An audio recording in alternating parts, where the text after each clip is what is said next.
In 1987, 17 native orphans vanished overnight during a fire that consumed nearly half of St. Emery's mission home, a Catholic-run facility located just outside the Pine Hollow Reservation in South Dakota. The official report called it a tragic accident, a furnace leak, a building flaw. But no full investigation was ever conducted. The records were sealed within weeks. The children were declared missing, presumed runaways, and the case quietly dissolved into silence. The community never believed it. Not the elders, not the families who had been forced to hand their children over to the mission, and certainly not the children's peers, many of whom whispered of punishment nights in the church basement and doors that only opened one way. 30 years later, in 2017, the long-abandoned chapel caught fire again, this time from a lightning strike that hit during a summer storm. The structure, weakened by time and rot, collapsed in on itself. It was nearly 2 in the morning when firefighter Luis Hart and his crew arrived. They were expecting nothing more than to control a blaze and protect the surrounding woods. But while walking through what remained of the church's rear corridor, just behind the altar, Luis noticed something strange. A section of floor that had collapsed inward, revealing a chamber that wasn't on the building's schematics. It wasn't just a cellar. It was sealed with concrete, cracked now from the heat, a hole in the wall just large enough to crawl through. Luis dropped to one knee, aiming his flashlight into the darkness. What he saw didn't make sense at first. Small metal chairs, arranged in a circle, scorch marks on the brick, a child's rosary, half melted and fused to the tile. He radioed it in. The team sealed the area until daylight. By sunrise, the fire was out, but the whispers had already begun. One of the rookies, a Lakota tribal member named Jaden Wolf, said quietly, "This used to be the punishment room. My grandfather told me about it." An hour later, Luis found a small, rusted tin box among the rubble, its surface warped from flame. Inside, a brittle paper tag, hand-labeled in fading ink. 12, Clearwater, Mika, Daub, 013-1981, Room 3C. It was the first time in 30 years that Mika Clearwater's name had been spoken aloud in an official setting. By that evening, word had reached the reservation, and the silence that had stood untouched since 1987, sealed under prayer, policy, and polished churchwood, had finally begun to crack. The reservation hadn't heard Mika Clearwater's name in 3 decades, but Daniel had never stopped whispering it. Not in his mind, not in prayer, not when he walked past the edge of Pine Hollow where the school used to be. She was only 6 when she was taken to St. Emery's. He was 12. The tribal social services worker had promised it would be temporary. That was in spring of '86. By winter, Daniel stopped receiving her letters. Now, 42, Daniel worked as a mechanic just south of Rapid City, his life small by design. He hadn't gone near the mission ruins in years. When he received a call from Jaden Wolf, the young firefighter who knew his name from the tag in the box, Daniel's first response was silence. Then, "What did you find?" Jaden didn't say much. Just that there had been a fire, that a room was found, that Micah's name was there on paper, sealed in a rusted container behind the altar. Daniel drove down the same evening, arriving just before midnight. The fire crews had long cleared out, but 2 tribal officers remained to keep watch on the exposed chamber. The air was damp and bitter. Daniel stood behind the tape, squinting into the dark gap where the floor had split. "She would have screamed," he said softly. "She always screamed when it got too dark." One of the officers, a woman in her 50s named Marla Spotted Bear, nodded without speaking. By the following morning, word had reached the tribal council. Elders called for an independent review of the St. Emery fire, the first one in 1987, as well as a formal reopening of the missing children's case. A press release was prepared but held back. The state attorney general's office needed to be notified. Meanwhile, Louise Hart, the firefighter who had found the box, quietly resigned from the fire department. No public statement was given. According to internal sources, he was told to step away while the matter was evaluated. Daniel was given permission to examine the recovered tin box. Its contents included a faded rosary, the melted ID tag, and a folded page torn from what looked like a ledger. It listed 17 names, all handwritten in black ink. The final line, all transferred, 21387, confirmed. But there was no destination listed. Daniel's hand trembled as he traced each name. He recognized 4. Children he'd seen during his rare visits in '86, always from behind chain-link fencing, always during Sunday hours. Mika had told him about a girl named Tessa who cried in her sleep, and another, Jonah, who wouldn't speak at all. Their names were on the list, too. Flashback, February 12, 1987. Snow covered the fields behind St. Emery's Mission like an untouched canvas.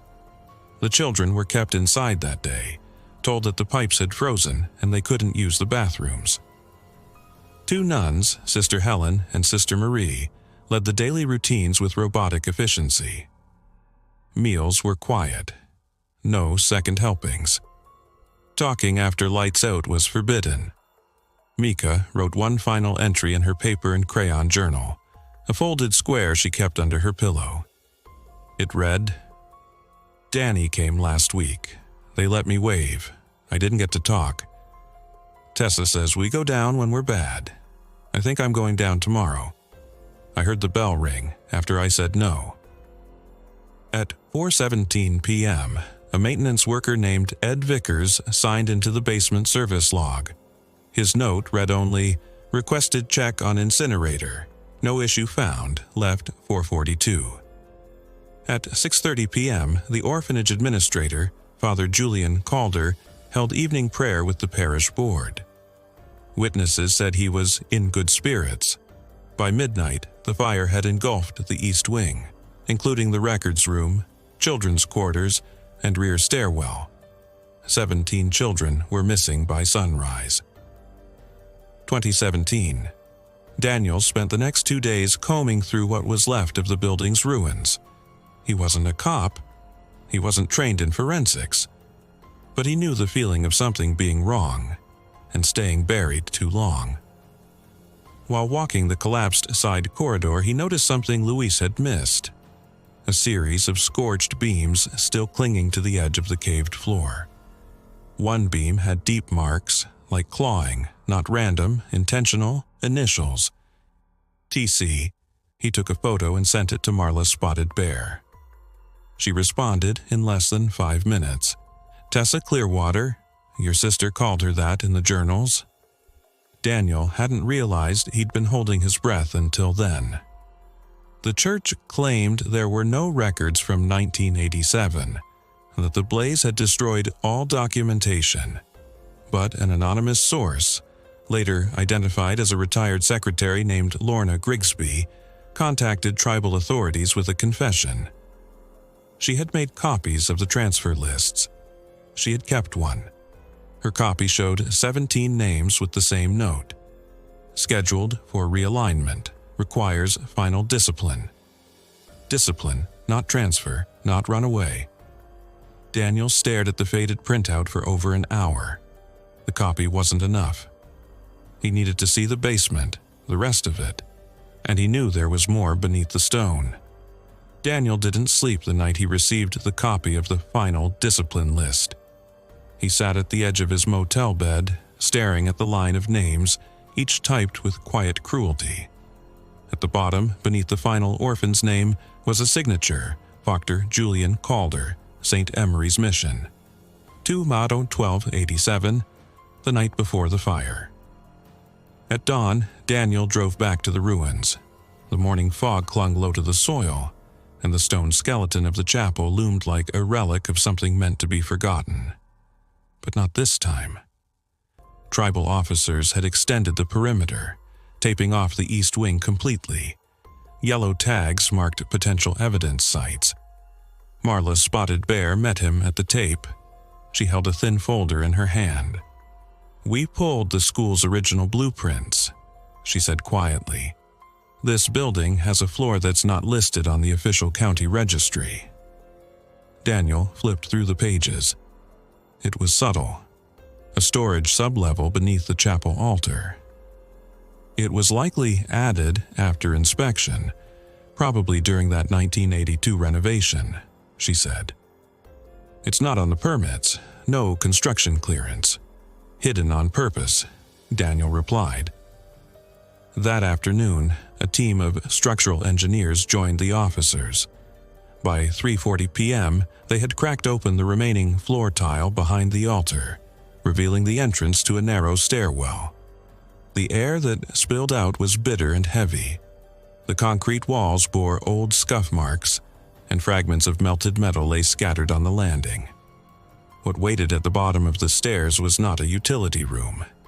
It was a chamber, roughly 18 feet by 30, lined with rusted bed frames, leather straps still bolted to the frames, and walls covered in peeling paint. In the center was a circular marking on the floor, its charred edges suggesting a fire had burned long before the 2017 blaze. Daniel stepped forward and paused at the doorway. There was a scent, old, stale, like smoke soaked into the bones of a building. But beneath it, a sharper note. Something human. On one wall, he saw faint initials. MC. The C had been scraped deep, dug in, Micah Clearwater. The next day, media began circling the reservation. Local outlets picked up the tribal council's brief statement. Evidence uncovered at the site of the former St. Emery's Mission School suggests possible criminal activity associated with the disappearance of 17 Native children in 1987. The investigation is ongoing, but most headlines focused on the sensational. Remains of underground chamber discovered in burned Catholic facility. South Dakota Mission School concealed illegal basement. The real story, of the names, the children, the erased records, barely made it past page 3. Daniel refused interviews.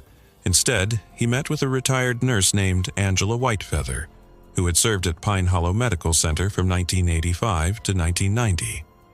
She remembered the fire clearly. They brought in 7 kids that night. Burns, smoke, some unconscious, she said. But none were on the official roster, and all were removed by morning. "Removed how?" Daniel asked. "Government van, no markings, 2 men in suits." No one at the hospital had ever spoken of it again. The next break came when a man named Joseph Weller, former maintenance assistant at St. Emery's, came forward. At the time of the fire, he was 23 and on probation for trespassing. The church had offered him work through a local correctional program. "I was there that week," he said in a recorded interview. "They told me to seal the lower stairwell. Told me it was old plumbing, not safe." He remembered something else. Something he never told anyone. "There was this boy," he said, voice cracking. "Tiny kid, curly hair. He stood at the top of the steps when I was mixing the cement, just watching. No one else around. I looked away for a second, then he was gone." Daniel showed him the list. Weller pointed to the second name, Jonah Red Elk, age 7. Later that week, investigators began combing through what remained of the chamber. In one far corner, behind a collapsed section of ceiling, they found a wooden crate. Inside were drawings, childlike, in crayon and pencil. One showed a building with a fire. Another, a group of children behind bars. But one drawing shook Daniel more than anything. It showed a girl in a red sweater, like the one Micah used to wear, holding hands with another child, standing before a large black doorway. Above the doorway were the words, scrawled in shaky handwriting. "They told us we were bad, so we go where bad ones go." A week later, forensic teams confirmed that the chamber's floor contained trace remains of bone, too small to identify individually, but consistent with partial cremation. Daniel sat outside the ruins that evening, watching the wind stir the dust across what once was the only thing that gave a structure to his childhood: the mission, the orphanage, and the loss. He had known pain, but this was different. It wasn't just grief, it was confirmation, and worse, it was designed. Back in his motel room, he opened the list again. 17 names, 17 children. His eyes stopped on Mika's name, number 12. Then he saw something new. Just beneath the crease of the paper, barely visible unless held against the light. Faint ink. A final line, hidden in the fold. Project Solomon, terminated. It wasn't over. It was just beginning. The words, Project Solomon, terminated, echoed in Daniel's mind long after he returned home from the ruins that night. It wasn't just cryptic. It sounded calculated. Institutional. Something beyond the church, beyond the fire. This wasn't just a series of mistakes or neglect. It was a plan. The next morning, Daniel brought the printout to Marla Spotted Bear and the council's interim legal advisor, Raymond Bluecoat. Neither had heard of Project Solomon, but Raymond's face tightened the moment he read the words. "I've seen that phrasing before," he said. "Not with this case, but in old tribal policy correspondence. Federal reports, late 70s to early 90s. That term, terminated, wasn't just administrative. It usually meant destruction of records or closure of field operations." "Operations?" Daniel asked. Raymond nodded. In the 70s and 80s, the federal Indian boarding school system was still active under different names. Projects like these were often cloaked in rehabilitation or behavioral correction programs. Solomon may have been one of them, especially if discipline was part of the language. Marla leaned forward. So the fire wasn't just about hiding abuse, it was covering a government-backed program. Raymond replied, "If that chamber was being used to isolate or punish kids as part of an unofficial behavioral trial, yes, and they likely had funding to do it." The reality hit like a blow. This wasn't just church silence, it was sanctioned disappearance. Daniel's next step took him into archives most people didn't know existed. Tribal court annexes, regional education storage centers, even the old Rapid City Diocese warehouse, where Father Julian Calder's name last appeared in 1992, before his sudden transfer to a parish in Nevada.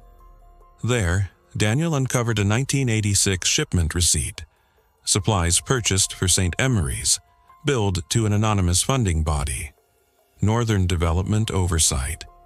The items were not educational materials. They included 12 steel frame cots, 20 leather restraint belts, 2 industrial heating units, 1 incinerator repair kit.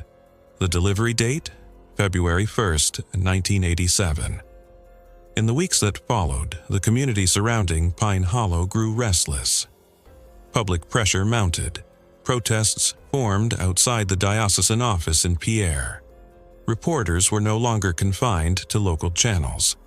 One national outlet finally picked up the headline, "Bones in the Basement, 17 Native Children, 30 years, no justice." But even as attention grew, resistance stiffened. The state released a statement through the Attorney General's office.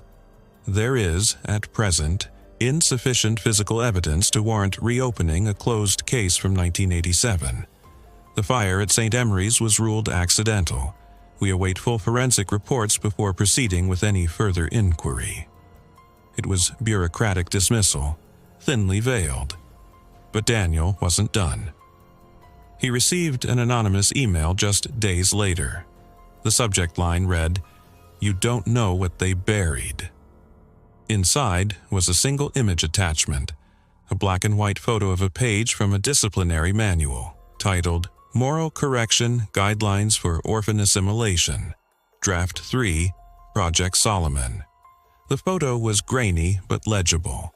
The section Daniel could read described corrective procedures for defiant Native children in missionary-run facilities. One paragraph stopped his breath. In extreme cases of communal defiance or group resistance, isolation and psychological reprogramming may be applied in secure, below-ground chambers. Emotional purging is encouraged.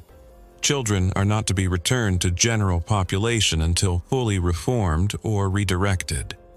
There was a redacted line below. Daniel zoomed in, lightened the contrast. Program coordinators must document behavioral failures prior to termination. He knew now what had happened. They were never meant to come back. The fourth week after the 2017 fire, the forensic team quietly passed on a sealed report to the tribal authorities. Daniel wasn't supposed to see it, but Marla did. She handed him a photocopy late one evening, her eyes unreadable. Partial remains recovered from sublevel chamber exhibit evidence of prolonged confinement. Bone warping consistent with restraint, presence of charred child-sized footwear and melted rosary fragments. No DNA match obtained yet, but biological age approximated between 6 to 9 years. Partial dental record consistent with subject, Clearwater, Micah. Daniel sat with the page, numb.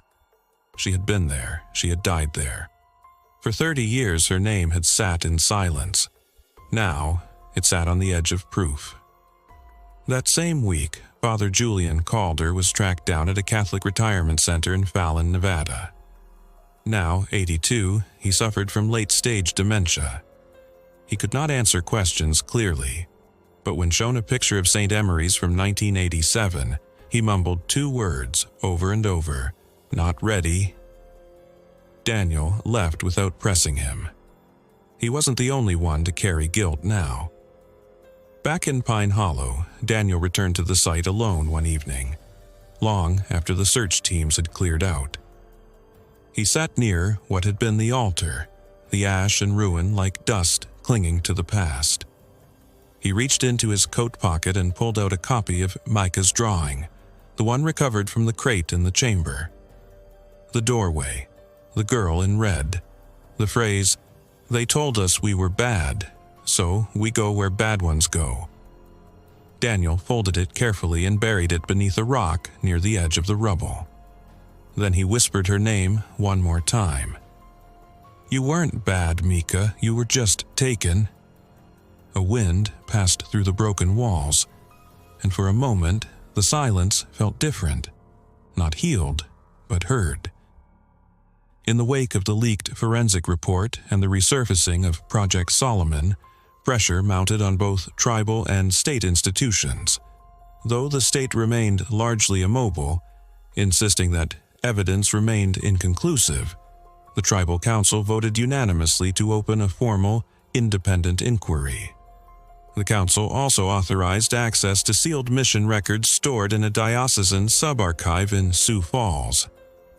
Daniel Clearwater was granted observer status on the team of tribal historians, legal advocates, and 2 forensic archivists. Among the team was Leah Red Elk, whose younger brother Jonah had also vanished in the 1987 fire. A cultural historian and archivist, she brought not just credentials but memory. She carried with her a folded letter, decades old, yellowed at the edges. It was the last thing Jonah ever gave her. A crayon sketch folded into a paper bird. Inside, 3 stick figures stood behind bars. One had curly hair, another had a cross drawn over their chest. The third was smaller, arms raised, eyes like black dots. Below it, a single sentence was scrawled. "They put us here when we cry." At the diocesan archives, the team encountered immediate resistance. Security demanded verification of credentials. The archivist on staff claimed that the relevant records were destroyed in the original fire. When shown a court-issued tribal search order, he reluctantly handed over a gray box labeled St. Emery's, Correspondence, 1983-1987. Inside were hundreds of typed letters, many redacted, but after 3 hours, Leah found one that stopped the room. It was a typed note addressed to Reverend Julian Calder, dated January 7, 1987. Proceed with end-phase initiation for your current class. Final re-education metrics are due before next fiscal quarter. Should spiritual containment prove ineffective, apply Solomon option. You are not alone in this work. D. R. Holloway, NDO. Daniel's voice shook. They used scripture to label what they were doing. Leah read it again. Solomon option. They dressed it up like salvation. It was a shutdown protocol. They killed those kids, Daniel said quietly, with language, with bureaucracy. Back at Pine Hollow, a local elder, Emma Lonebird, came forward with a taped audio recording she had kept hidden since 1987. It was made just 3 days after the fire, recorded on a handheld cassette machine she'd used to document tribal oral history interviews. In the tape, a former nun, identified later as Sister Camille, spoke in hushed tones. They didn't run. That's the lie. They were told they had to cleanse, that disobedience could be burned away, but they were so young. I told Father Calder we should stop. He said God had already decided. Daniel listened to the tape 6 times.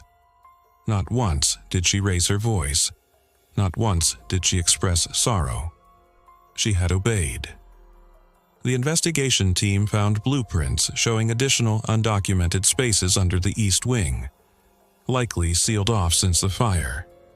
These subchambers weren't just for confinement. One blueprint labeled the area Sanctified Reflection Zone. What they found next, hidden beneath a flagstone slab near the old generator, confirmed it. The stone had been recently disturbed. When lifted, it revealed a set of hand-carved wooden crosses, 17 precisely, each with a single initial burned into the grain, MJTSC. Forensic soil samples confirmed trace remains of cremated human matter. Again, the age range matched 6 to 9 years. Beneath each cross lay a melted rosary bead, some with scorched silk cords still clinging to them. It wasn't just a burial, it was a ritual. With every discovery, media attention intensified, but with that came pressure. On the 5th week of the investigation, Daniel received an unmarked envelope at his motel. No return address. Inside were 2 documents. 1. A typed summary of Project Solomon pilot goals, dated 1983. The objectives included cultural realignment, elimination of tribal language interference, physical discipline for non-compliant subjects, memory reset through isolation protocols. 2. A photo, a black and white image of a group of children in uniform lined up in front of a chapel. The third child from the left wore a red sweater. She had her hand raised, not waving, but shielding her eyes. Mecca, written on the back in blue ink.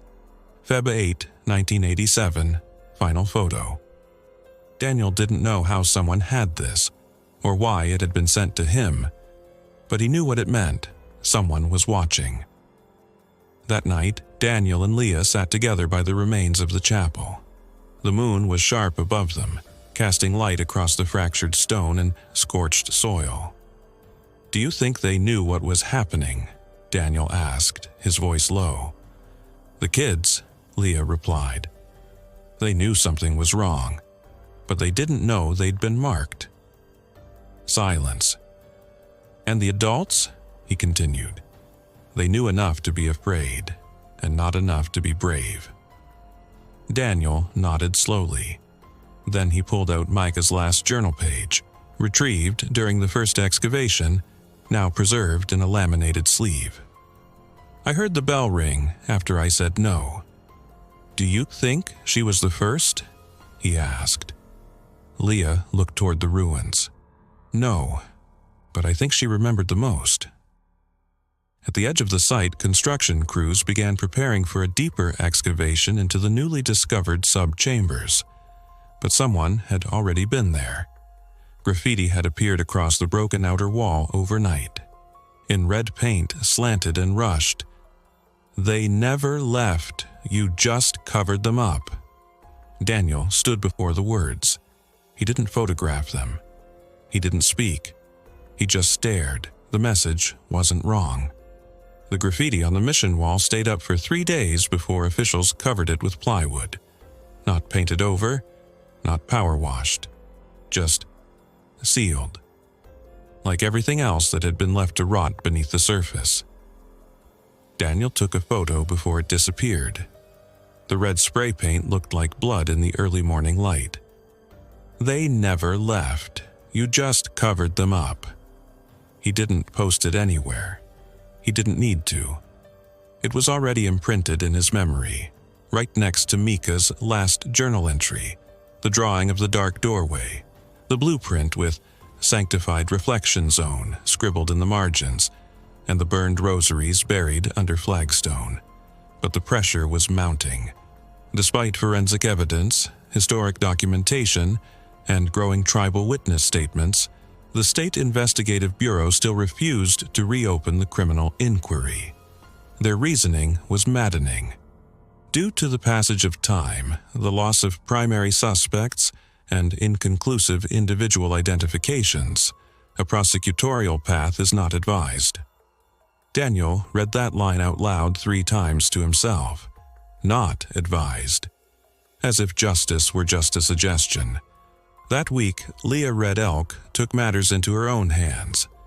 Using her university access, she filed a FOIA, Freedom of Information Act, request targeting a list of obscure federal agencies suspected of involvement with Native assimilation programs between 1975 and 1990. Most requests returned the standard reply, "No records found," but one response, heavily redacted, contained a single unclassified memo that triggered something in Daniel's mind. It read, "Regional chaplaincy installations under Project Solomon to proceed with spiritual reshaping via environmental control rooms. Subject feedback expected to decline after second week confinement. Parental visitation to protocols suspended. Environmental control rooms." That wasn't scripture, it was containment language. In the margins, a code, SECID CR 131 EMR. Daniel recognized that code from somewhere. He rifled through his files until he found a corner of one of the original architectural blueprints recovered from the diocesan archives. On the 3rd sublevel sketch, beneath the chapel's west wing, there it was, room CR 131. But that section had been caved in, inaccessible during initial excavation. Until now. With the help of tribal authorities and local excavation volunteers, Daniel and Leah secured funding to continue the dig. It took 3 days to move the collapsed stone and scorched timber that had sealed off the west sublevel. On the 4th day, they found the entry point, hidden behind a false wall of plaster and rusted paneling. Inside, the air was thicker than anywhere else. Even the flashlight beam seemed to bend under the weight of the room. The walls were padded, but not for safety, more like insulation, soundproofing. In the corner, a steel drain was embedded into the concrete floor. Stained, blackened. On the walls, painted phrases, "Cleanse the mind to cleanse the soul." "We love through silence." "Discipline is forgiveness." But it was the drawing that broke Daniel. Etched into the wall, just above eye level, scratched deep into the padding with what looked like a fork tine or nail. "Mika was here, I didn't scream." Daniel collapsed to his knees. There was no date, no further message, just the name, the declaration. A tiny voice that had waited 3 decades to be heard.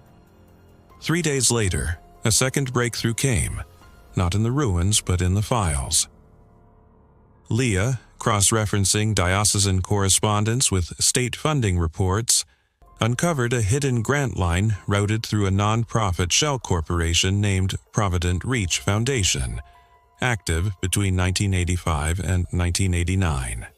its stated mission: spiritual and behavioral development in underserved juvenile populations. Provident Reach had received $1.7 million in direct federal funding during its 4 years of operation.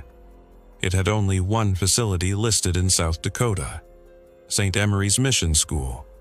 The line item that appeared most often: facility reinforcement and child relocation support. Daniel stared at the printed spreadsheet. Relocation, he muttered. That's what they called it. The deeper they looked, the worse it became. There were no fewer than 11 other native-run or reservation-adjacent facilities that had quietly ceased operation between 1980 and 1991. Most listed fires, water damage, or restructuring as their cause of closure. The tribal historian, now working with Daniel's team, confirmed that in each of these facilities there were unconfirmed disappearances, ranging from 3 to 19 children each. No names, no follow-ups. It wasn't just St. Emery's, it was a network. Leah began to piece together a timeline. One date in particular kept appearing. February 13th, 1987, the day after the fire at St. Emery's. Multiple internal memos, shipment receipts, and deactivation notices all cited that date as a transition point. Then, in a forgotten folder labeled Obsolete Casework Personnel, she found a page with a typed header. Case termination, 17 subjects, Pine Hollow. No further details, no names, just the stamped word archived. Daniel brought the document to the tribal council that same week. His voice was hoarse. He no longer brought photos. He no longer made emotional appeals. He simply read the facts. This wasn't a fire, it was a protocol. He showed the room the list of 11 shuttered native facilities, the funding lines, the blueprint room codes, the etched wall message, and finally the page labeled Archived. One of the elders who had remained silent through most of the inquiry spoke up. "Then we do the opposite," she said.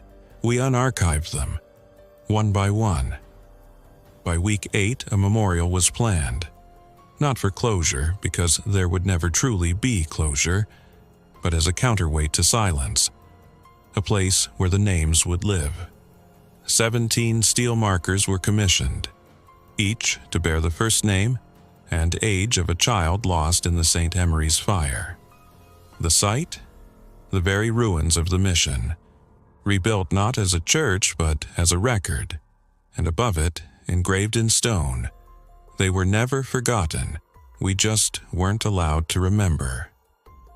The transformation of the St. Emery's site from a space of silence to a space of testimony began in late October, nearly 2 months after the fire revealed its buried secrets. Volunteers from the Pine Hollow Reservation, construction workers from nearby counties, and even strangers who had read about the case online, arrived daily with gloves, tools, and quiet determination. But as hammers echoed across the property and the skeletal remains of the chapel gave way to memorial scaffolding, Daniel felt a growing weight in his chest. Justice wasn't just about truth. It was about recognition. And despite all the revelations, all the documents, all the etched names and exposed rooms, no one had been held accountable. Not the church, not the state, not even the individual figures whose names had surfaced in internal memos, like D.R. Holloway of the Northern Development Oversight Body, because by now most of them had retired, or disappeared, or died. On the first day of groundwork for the memorial platform, the construction crew uncovered yet another hidden sublevel cavity. This one buried under what had once been the chapel vestibule. There was no clear entry, only a concave dip in the soil and the faint glint of rusted metal beneath it. It took 2 days to carefully excavate the area. What they uncovered was a sealed steel cabinet, nearly 6 feet long and 3 feet wide, embedded into the foundation. Its door was welded shut and layered with char. Weld marks weren't factory standard. They were hastily applied, messy, like someone had tried to ensure it was never opened again. When the weld was finally broken and the door forced open, the interior was blackened but intact. Inside were records, not documents, reel-to-reel audio tapes, bundled transcripts, and dozens of Polaroid photographs, still faintly visible. There were 17 folders, each marked with a child's name, including Clearwater, Micah, case file, number 12. Daniel couldn't breathe. The folders contained notes from daily observations, handwritten entries from mission staff, identifying behaviors, detailing punishments, tracking sleep patterns, obedience scores, and group dynamics. They weren't just observing the children, they were experimenting on them. Under the heading Compliance Index, Micah's file had red ink notes such as delayed obedience to light cues, resists communal prayer post-punishment, subject does not cry under isolation, possible emotional suppression, verbal, often repeats not bad during night checks, and then recommended for early transition. Beneath it, redacted outcome. The photos were worse. Each child photographed in uniform, some smiling nervously, others expressionless. But a few images, especially those taken in the isolation chamber, were terrifying in their silence. Blank stares, knees pulled to chests, rosaries clutched like lifelines. One photo showed Micah sitting cross-legged in a concrete corner, her red sweater torn at the sleeve. A small sign sat next to her feet with her ID number. Daniel turned away. For the first time since the investigation began, he wept publicly. There were no tears left for theory, for systems, for memory. This was cruelty, documented, archived, hidden, and preserved. Leah scanned each document into a secure digital archive that same week. She prepared a briefing to present to the National Truth and Reconciliation Council, which had taken interest in the growing list of connected Native disappearances. She titled her presentation, "They labeled us projects. We were just children." Still, there was one name Daniel hadn't been able to find in any folder. Father Julian Calder, not his writing, not his photo, not his voice on the tapes. But in the final tape reel, marked Daily Review 2-1187, a man's voice could be heard, older, calm, practiced. It narrated in a steady tone. Subjects 12 through 16 continue to resist integration. Recommend isolating group during final prayer phase. Clearwater remains vocal. Will require sedation before Friday transition. It was the day before the fire. Another voice responded, muffled and hesitant. But what if? Tape cut, static, then silence. Daniel brought the reel to a forensic audio analyst. After digital enhancement, a hidden layer of background sound emerged. The ringing of a bell. A child sobbing. And one sentence, faint but clear. "I won't go, I'm not bad." It was Micah's voice. A week later, tribal authorities officially submitted a request for federal charges against surviving administrators, including the Archdiocese and 2 former Board of Oversight officials still living in Colorado and Idaho. Though symbolic, it was historic. The first time a tribal investigation had directly named church officials in a death case from the boarding school era. In response, the diocese released a 3-sentence statement. "We grieve all loss of life. We acknowledge past institutional failures. We fully support spiritual healing." There was no apology, no ownership, just words. As the memorial neared completion, the final steel markers were placed, each bearing the engraved name, date of entry, and approximate date of death, where available, for the 17 children. Under each name, a single line, taken, not lost. Daniel stood beside Micah's marker the evening before the dedication. Leah joined him, holding the folder with Micah's files. "There was no justice," he said, "not really." "There's something more powerful than justice," Leah replied. "There's proof. Daniel turned toward the darkening sky. And memory. They stood in silence. Wind moved through the broken stone and the still-standing archway of the old chapel. In that moment, the land felt heavy with knowing.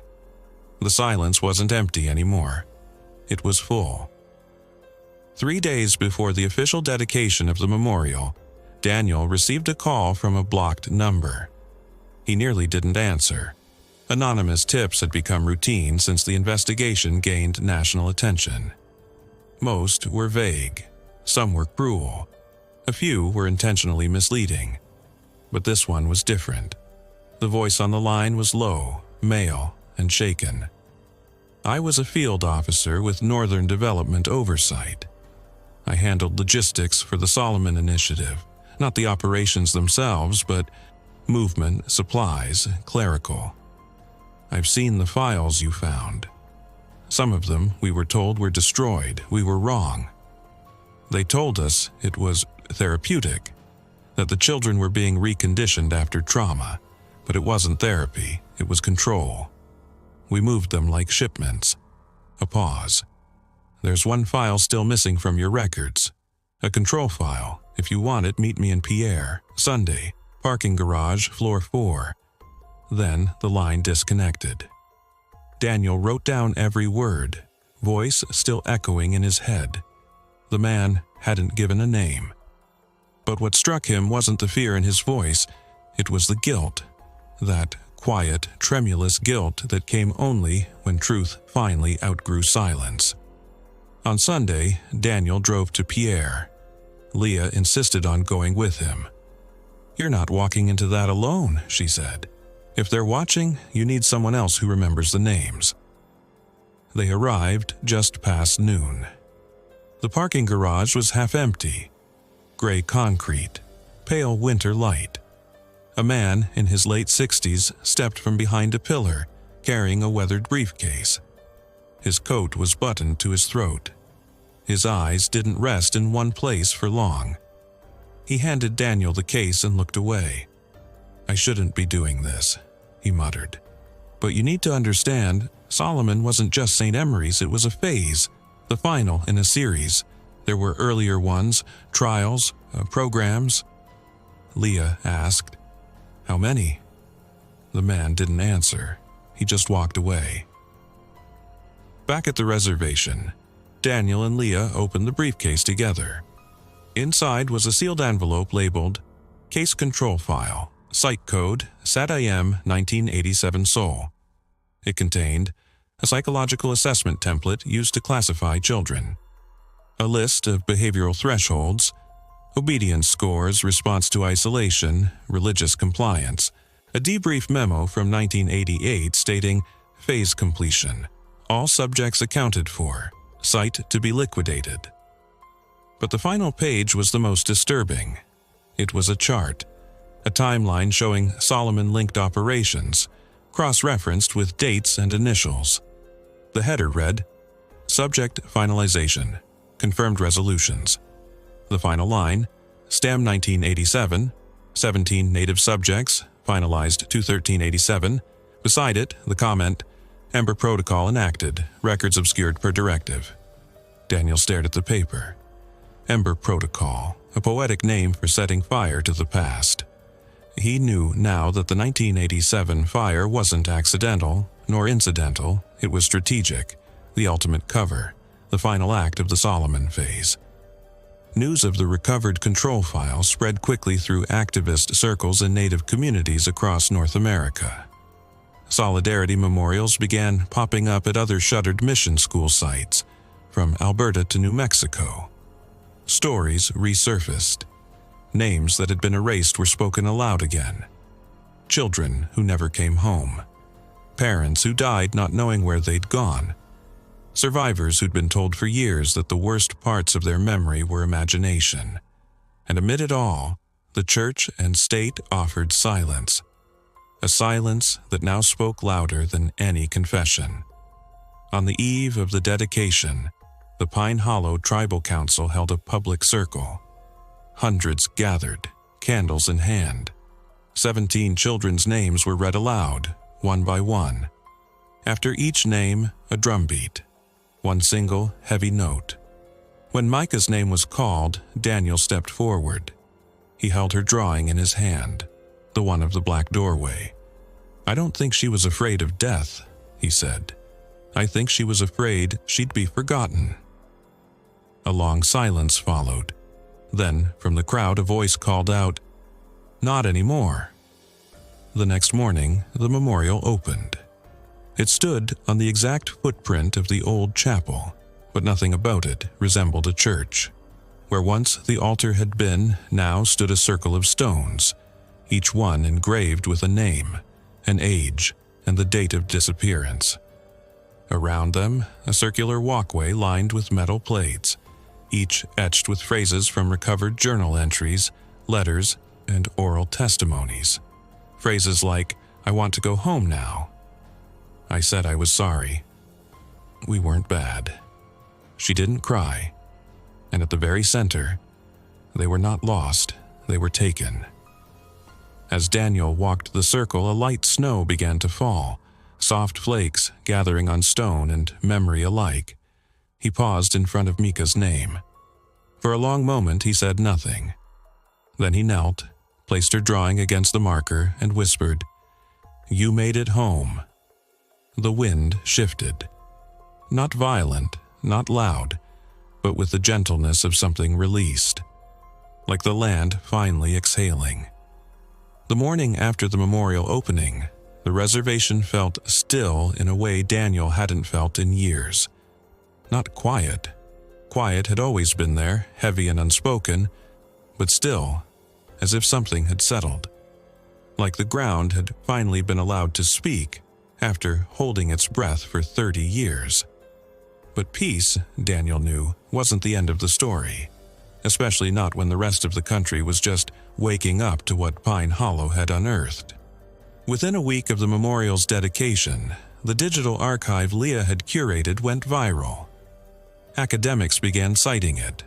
Journalists launched full-scale investigative podcasts. Hashtags like Project Solomon and They Were Taken trended for days. Then came the hearings. On November 3rd, the U.S. Senate Subcommittee on Indigenous Affairs scheduled an emergency session to examine historical abuses within Native residential facilities. It was largely symbolic, but for the first time, Daniel was asked to testify. He didn't wear a suit. He wore the red pin from Micah's old sweater, rusted at the back and barely holding together. He stood before the panel, paper in hand, and began with a single sentence. "This is not a story about fire. It's about how long it took anyone to notice it was lit." He told them about St. Emery's, about the sealed basement, the cots with straps, the final journal entry, and the records buried beneath concrete. He showed them a copy of the timeline from the control file and read aloud. Siam, 1987, 17 native subjects finalized. Then he paused. No parent was informed. No death certificates were issued, no graves were marked. A senator tried to interrupt with a question about record chain of custody. Daniel cut him off. "I don't need a chain of custody to remember my sister's face. I need you to admit that you were willing to forget it." For a moment, no one spoke. Then Leah stepped forward to present the archived footage, audio files, and blueprints. She ended her presentation with the sentence carved above the Pine Hollow Memorial. They were not lost, they were taken. But just as national momentum built toward justice, a leak shifted the narrative. An internal church document, dated February 1988, surfaced via a whistleblower. It detailed coordinated communication between diocesan leadership and the South Dakota Department of Education, expressing concern that continued exposure of Project Solomon risks undermining public trust in moral instruction. Worse, it outlined planned talking points in the event of future inquiries. Emphasize good intentions. Reframe behavioral control as spiritual guidance. Deny use of isolation as punishment. disassociate fire events from facility protocol failures. They had prepared for this moment, and they had prepared to deny it. On the reservation, reactions were mixed. Some felt vindicated by national attention. Others feared it was all performative, that nothing would truly change. Daniel understood both feelings. He'd sat too long with grief to believe in redemption, but he did believe in the power of unignorable truth. Then came the real turning point. A second control file from a now-defunct mission in North Dakota was uncovered by another independent Native investigator. Its structure was identical. Same protocols, same terminology, same phrase, finalized. But one case file had a new field added. Transfer approved to St. Emery's. The date, February 2, 1987, which meant St. Emery's wasn't the only Solomon site, it was central, a hub for final phase operations. Leah presented the findings in a joint press conference alongside legal advocates from 6 tribal nations. That night, the Department of the Interior announced a federal inquiry. It was no longer just about 17 children in South Dakota. It was now a nationwide reckoning. But for Daniel, the fight remained personal. He returned once more to the memorial, days before winter snowfall would close it off for the season. This time, he brought a tape player. He sat before Micah's name, placed the recorder on the ground and hit play. The tape, the one from the recovered reel, digitally cleaned and preserved, carried faint sounds. The bell, the crying, her voice. "I won't go, I'm not bad." Daniel let the tape run twice. Then he switched it off and whispered, "You never were." As he stood to leave, he noticed something wedged in the corner of the memorial stone. Something not there the day before. It was a small, hand-carved wooden heart etched with initials, MC plus DC, his and hers. He didn't know who left it, but he didn't need to. Somehow, the memory had circled back, found its own way to say, "We see you now." Winter arrived in Pine Hollow without warning.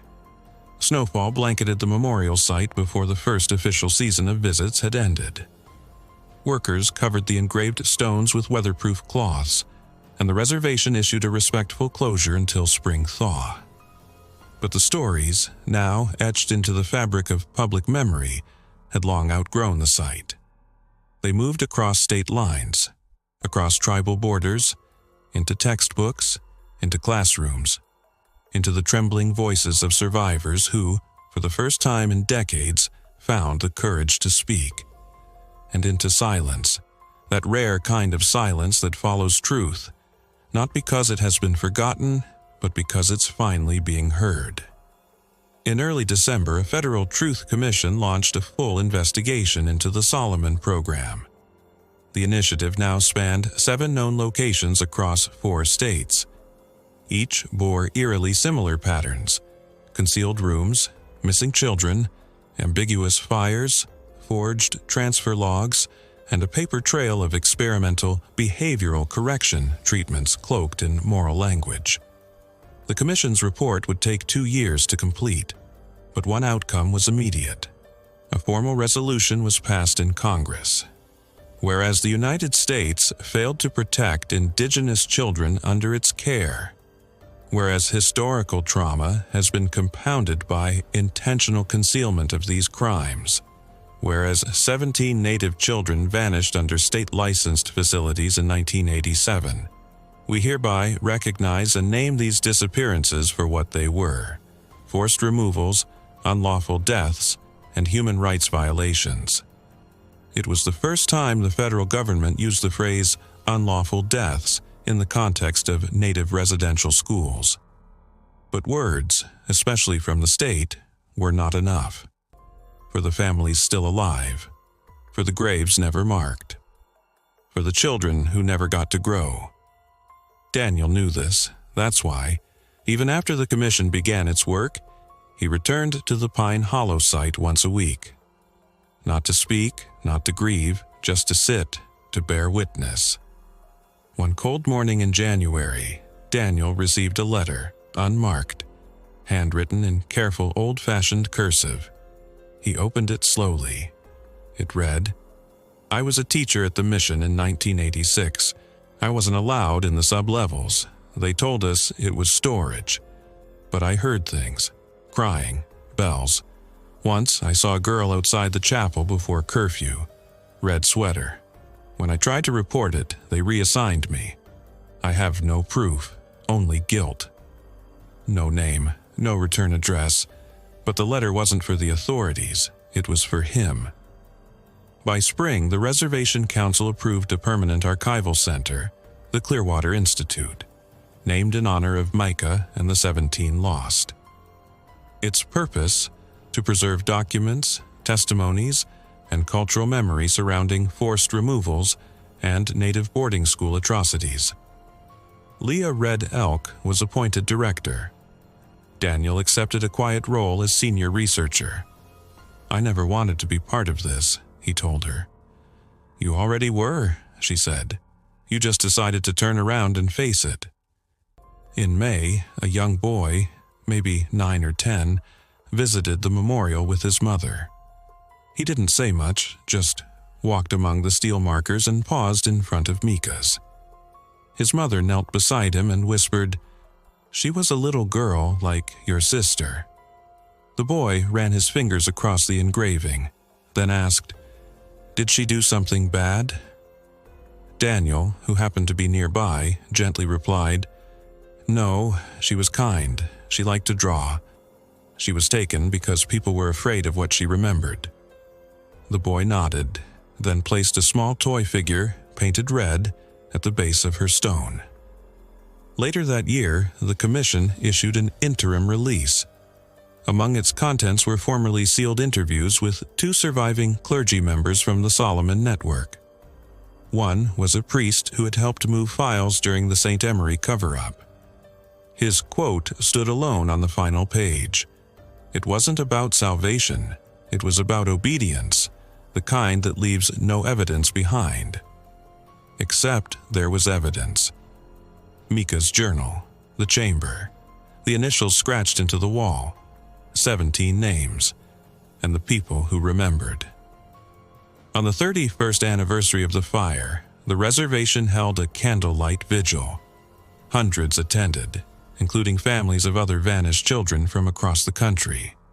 Some wore red, others brought art, letters, songs. Daniel stood at the edge of the circle, hand resting on Micah's marker. He said nothing, but his presence, like the stone beneath his palm, spoke for him. He had kept his promise.